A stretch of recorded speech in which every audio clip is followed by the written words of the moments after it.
Willkommen, bienvenue, welcome one and all to another live stream with my dear friend Hamish McLay of Search and Convey.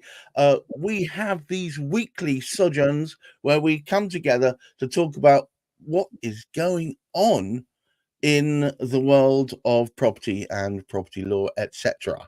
Today, we are joined by a special guest, Zahrah Aullybocus, who is, in fact, a property lawyer, a specialist, and we are going to be discussing things that are close to both your hearts. Are we not, Hamish? Well, closer, I think, than Zahrah. Fortunately, one of the great things about having someone like Zahrah around is I don't need to deal with aspects of the conveyancing process quite as complex as this.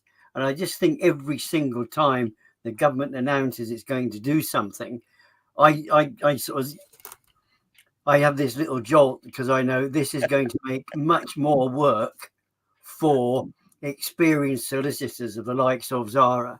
And I mean, that's the thing to me, because I like working with people like Zahrah because she's so experienced. I just know it's adding more work when the government come in to do things. And there's a whole load of things at the moment. And one of those particular aspects, of course, is to do with, they call the bill Leasehold and Freehold. I'm not so sure they're doing anything about Freehold, apart from wanting to convert some leasehold to freehold. But So I'm sure it's all of that. it's as usual. It's just more bombast without any substance. Is that what you're saying?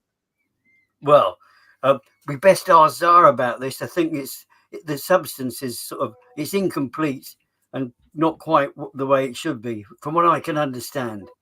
But I'm sure Zahrah can explain much more of it to us. All right. Well, I'm going to throw Zahrah under the bus, I'm afraid. Zahrah, how much extra work have they created for you now? Lots and lots and lots. So there's two parts to this. The freehold element is talking about estate service charges.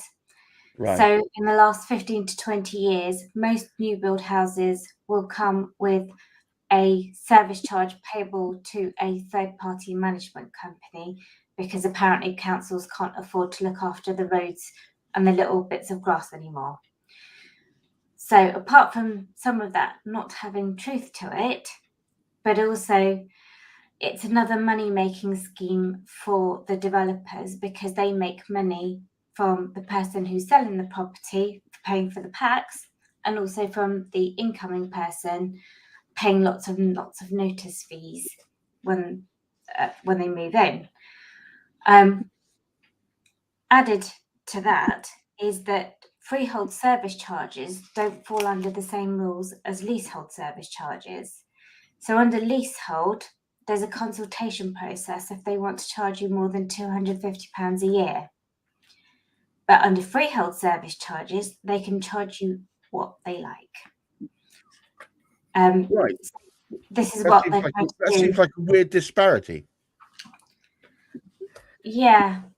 What they're trying to do is trying to equalise it so that the freeholders, also the people paying estate service charges, are then consulted about rising costs, which these days are going up and up and up. Quite right. I mean, I suppose this particularly applies if you're talking about blocks of flats or maisonettes where there's two perhaps, and there's one freeholder with a whole bunch of those attached to it. This is going to make things awfully confusing, I would have thought. Well, not if they're bringing them in line together, but at the moment, these are just proposals. They're not. We haven't got a date for when it's actually happening. So I think it's the government dangling a carrot out there to voters to say, well, look, this is what we'll do for you if you vote us in the next election. Oh, it's pre-campaign posturing. Yes. Hamish, we've never seen that sort of thing before, have we? It sort of amused me. I was doing some research work, and I did in an article I actually wrote. I was finding out what this government, because as soon as you hear the words manifesto, you can't call it a lie per se, but it's what it actually means. We may get round to it. It's like the idea of levelling up. That sort of we might get round to doing stuff we should have done in the first place. But manifestos are even worse, because one of the major targets for their last manifesto was to remove the sort of people sleeping in the streets of London. And that was we're going to resolve that before the next election. So I think the trouble is we're going to get the next election sort of long before that actually happens. And I didn't realise, because from what I understood, I didn't realise it was quite as much, and appreciate what Zahrah was explaining there, because he's got to keep on top of all of this. How does he keep on top of all of these changes they're attempting to bring about? I just do not know. It's unbelievable. You're meant to be aware of all of this, and the fact I thought it was the leases that they were working on mostly, or not working on mostly, but I guess I'm wrong, because there's more than... They are working on the leases as well, and they're proposing to get rid of ground rent. But the people who receive the ground rent incomes aren't going to go down without a fight. No, of course not. I mean, especially for those, as I said, with large blocks of flats or whatever. I mean, that's part of their income stream, and suddenly you're wiping it away with one fell swoop. Yeah. I can't see them putting up with that kind of stuff. No, and they seem to have more money than the poor people who have bought the flats in the first place. So, well, of course, we shall see what happens. Watch this space. Yes. Who shall prevail? We shall see soon. Hamish. But it was it's really trying to get my brain. I have a very simple task in terms of what I do, because I can provide much of what is needed relative to the conveyancing process without the legal complications. I don't need to know about those, but they are part of what can sort of hold things up. And as a consequence, if things are holding up for sufficiently long, there's a heck of a lot of work can actually sort of come in the back end if searches need to replace because they've taken too long to come through. So I need to keep on top of finding the quick ways of getting the results through from those searches. But it's really the constant chop and change. I mean, we go back to the past era when we had the big challenge of 2007, of course, when we had the Northern Rock sort of type of scenario. But unfortunately, we've had government intervention all over the place at different times doing different things, which are not benefiting people. And they seem to be changing the law without actually involving the likes of Zahrah. Then they don't seem to be discussing it with the qualified lawyers of this world to find out what's a good thing and what's an incorrect thing to be going through. Even if you do reply to all their consultations, they probably just ignore you anyway because they know better than you. How cynical. I think that again, I did actually put these figures into the article I wrote earlier, because they carried out a survey to see if it was a good idea that land registries should get involved with carrying more data than they were already doing. And the exact results of that, and the replies they got, 7% of people said it would be a good idea. So they went with the minority. So the bill became law, and they actually increased it. So land registry have now taken over looking after land charges, which they're also screwing up. But we're not here to speak about that at the moment. There's far too much in the lease side of things to sort of get started on, because there was some, I can't, what was it that Zahrah actually said? I caught sight of this, suggesting first-time buyers. Yeah, there was an article in the press recently suggesting that leasehold would be a good thing for first-time buyers. And the point that I was trying to make is that, leasehold is more expensive to buy in terms of legal fees in the first place because there's a lot more advice that needs to be given. You have to pay, almost your conveyancing fees worth in landlords or management companies' notice fees to buy the property, and then you're paying again when you come to sell for all the information packs. Now, in between, you've got you moving into your lovely, shiny new flat.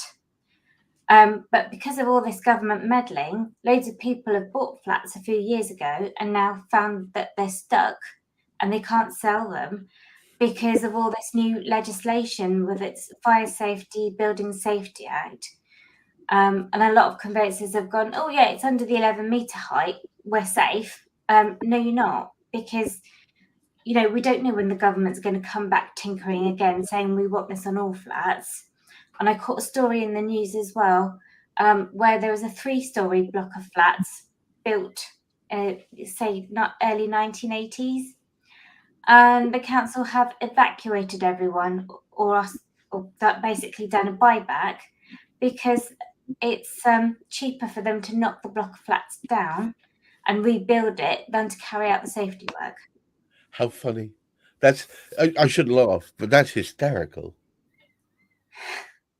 It's nuts. You can only laugh because it's so absurd that people aren't safe in their own homes.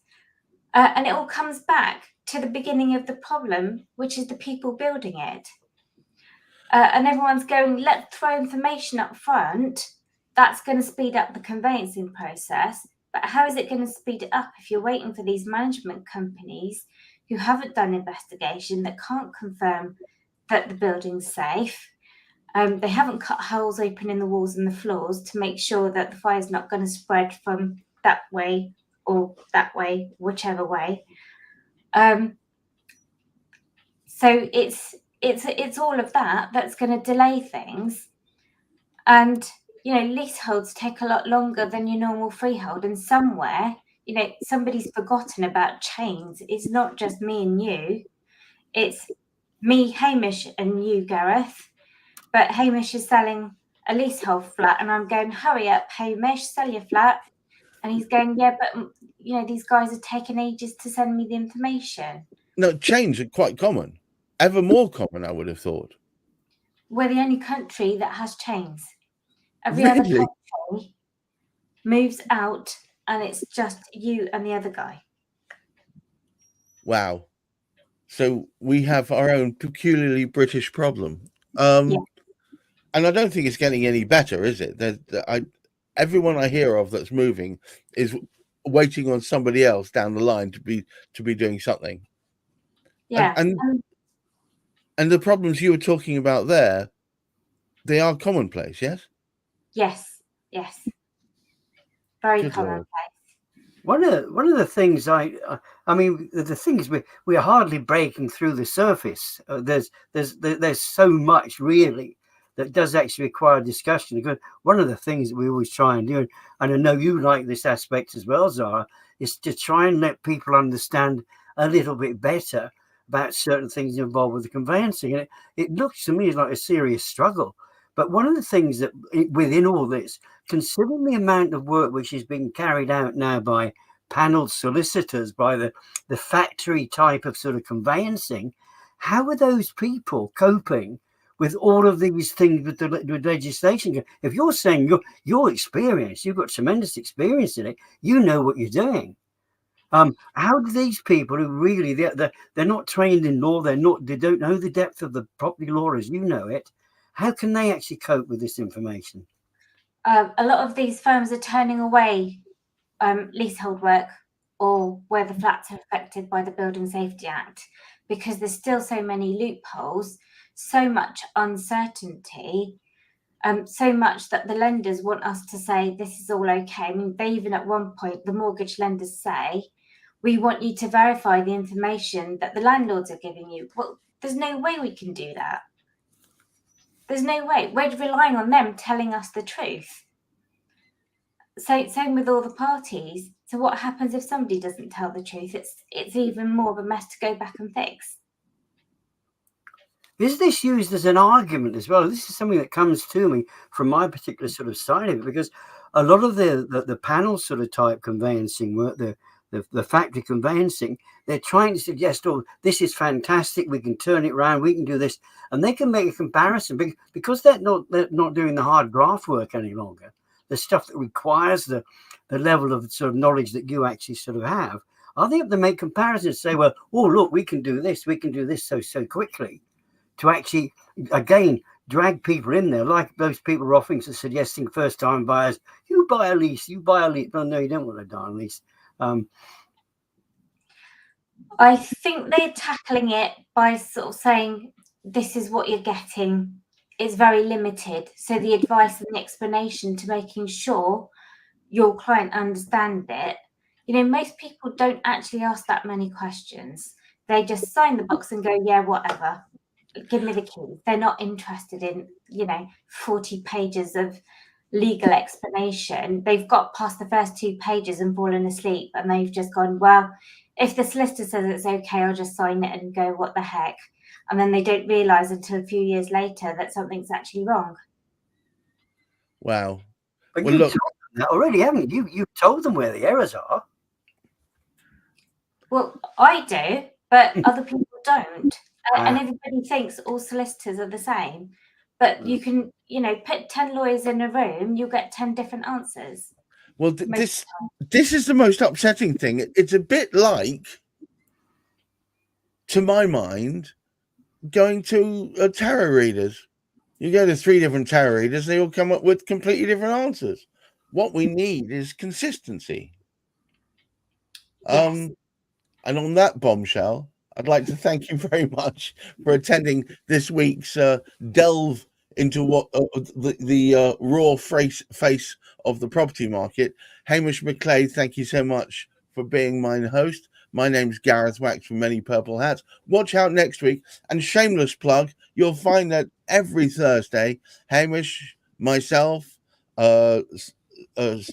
Juliet, and Chris will talk about all things to do with property and also with special guests. Zahrah, you should come along to that at some point. We would love to have you there. Thank you. Yeah, well, thank you. It's a pleasure. And until next week, everybody, I hope you have a safe and comfortable weekend. And of course, great mental health. Bye-bye now.